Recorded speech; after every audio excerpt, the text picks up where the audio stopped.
years since Karen Carpenter, the charismatic sister half of the multiplatinum-selling sibling act The Carpenters, died at the age of 32, and the chasm she left behind has never been filled.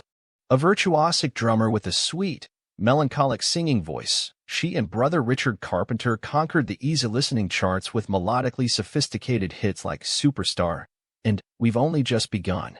Even President Richard Nixon was a fan and invited the Carpenters to the Oval Office in 1972, cementing their status as the ultimate squares to the flower power generation. But time has been kind to the Carpenters, whose signature sound is now widely considered an American classic. In a new biography, Lead Sister, The Story of Karen Carpenter, author Lucy O'Brien reframes Karen Carpenter's life as that of a pioneering woman within the male-dominated recording industry and offers new insights into her tragic battle with anorexia, a mysterious eating disorder about which very little was known at the time. In this excerpt, Carpenter, having realized her disease was spiraling out of control, seeks out professional help in New York City in 1982. Anorexia had become a tyrannical force in Karen's psyche, telling her that food was an enemy to be fought. Thoughts of food and the methods to eliminate it had become obsessive, dominating her day and disrupting her sleep. It's like being haunted, she said. She knew instinctively that she needed someone strong to help her fight the anorexia, someone who saw through her denial and her attempts to hide the illness. In his phone calls, Stephen Levenkrin had been firm and direct about the treatment he could offer, speaking in a no-nonsense way that reassured her. The psychotherapist had already been practicing for 12 years and was on a mission to develop effective treatment for the mystery disease.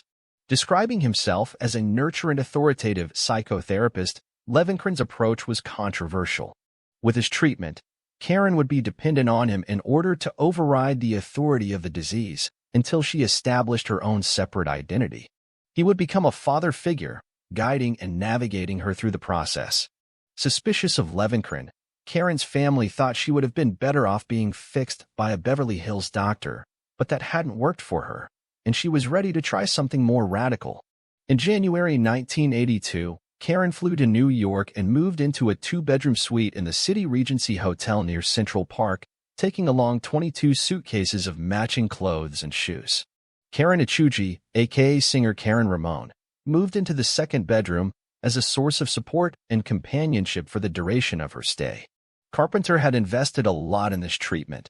The suite was $6,000 a month before food and phone bills, but, she argued, she needed to feel comfortable. Then she paid Levenkrin $100 for each session, which totaled $2,000 a month. Karen's willingness to set aside the time and the money showed her initial level of commitment to the therapy. In theory, she was determined to beat her anorexia, but from the beginning she was undermining the treatment in surreptitious ways. Levenkrin's office on East 79th Street was 19 blocks away from the Regency Hotel, but instead of conserving energy by taking a limousine, Karen would power walk up Madison Avenue, burning calories as she did so. After breakfast with itchy bacon, 2 eggs over easy, and toast, she would visit the bathroom and ingest Dulcolax laxatives so she could purge.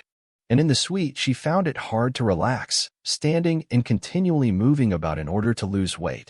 Levenkrin was used to his patients showing resistance to treatment, so he noticed immediately her restlessness and frequent trips to the bathroom.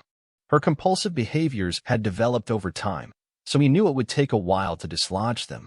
At one of their early sessions, he discussed with Karen what she was taking to expel food, and she owned up, saying she could ingest more than 90 Dulcolax at once. Under his supervision, the aim was for her to cut down and eventually stop. He then asked her if she had taken anything else, and she admitted to taking 10 pills a day of Synthroid, a thyroid medication, which would have the effect of speeding up her metabolism. Levenkrin was horrified. Overdosage of thyroid medication could lead to coma, convulsions, and heart attacks. "Give me the bottle," he said. Karen handed it over, and he locked it in his desk drawer. Over the next 3 months during intensive therapy sessions, Karen began to disentangle the way anorexia had become her security, her way of coping with the world. Levenkrin noticed that she was not used to having her needs met and was unaccustomed to receiving care. During one pivotal session, he said that she needed to accept his care before they could make any progress.